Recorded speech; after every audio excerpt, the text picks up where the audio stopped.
চট্টগ্রামের বঙ্গোপসাগর উপকূলে অপরূপ দৃষ্টিনন্দন ডিসি পার্ক। হাজারো দর্শনার্থীদের ভিড়ে মুখর থাকে এটি। এমন বাস্তবতায় ৫ বছরে ২৫ কোটি গাছ লাগানো প্রধানমন্ত্রীর এমন ঘোষণা বাস্তবায়নে ১০,০০০ বৃক্ষরোপণ শুরু করেছে জেলা প্রশাসন।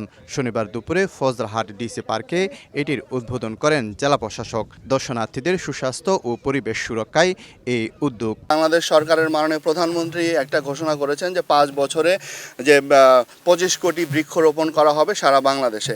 আমরা দেখেছি ইতিমধ্যেই আমাদের নগরায়নের ফলে এবং ইন্ডাস্ট্রিয়ালাইজেশনের ফলে সারা বাংলাদেশের যেভাবে বনকে উজাড় করা হয়েছে এবং আমাদের উন্নয়ন কার্যক্রম যে চলমান যে উন্নয়ন কার্যক্রম আছে সেই উন্নয়ন কার্যক্রমের ফলেও আমাদের বিভিন্ন জায়গায় বিভিন্ন সময় আমাদের বৃক্ষ কাটতে হয়েছে। আমরা সেই বৃক্ষগুলোকে আবার পূরণ করতে চাই। ঠিক তেমনই এখানে একটি শীতল সবুজ একটা পরিবেশ আমরা নিশ্চিত করতে চাই।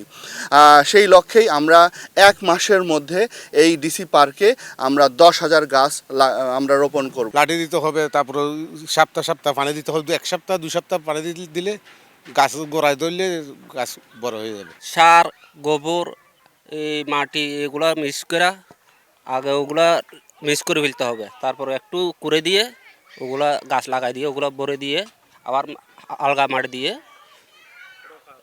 রোকা হয়।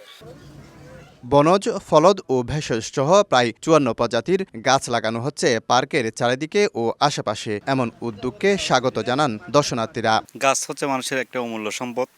যেহেতু গাছ ফুল দেয়, ফল দেয়, অক্সিজেন দেয়, কার্বন ডাইঅক্সাইড গ্রহণ করে, গাছ অনেক ধরনের উপকার করে। এক কথায় বলতে গেলে গাছকে মূল্য দিয়ে শেষ করা যাবে না। গাছ হচ্ছে মানুষের অক্সিজেন দান করে, এটা একটা ভালো দিক। আর এখানে অনেক রকমের গাছ দেখা যাচ্ছে। আর বিশেষ করে এখানে যে পর্যটনগুলো করছে এগুলো অনেক ধরনের সুন্দর দেখা যাচ্ছে। সুস্বাস্থ্য ও পাখির অভয়ারণ্য ও প্রাকৃতিক ভারসাম্য নিশ্চিতে পার্কের একপাশে গড়ে তোলা হচ্ছে আম, জাম, কাঁঠাল সহ নানা ফলের বাগান।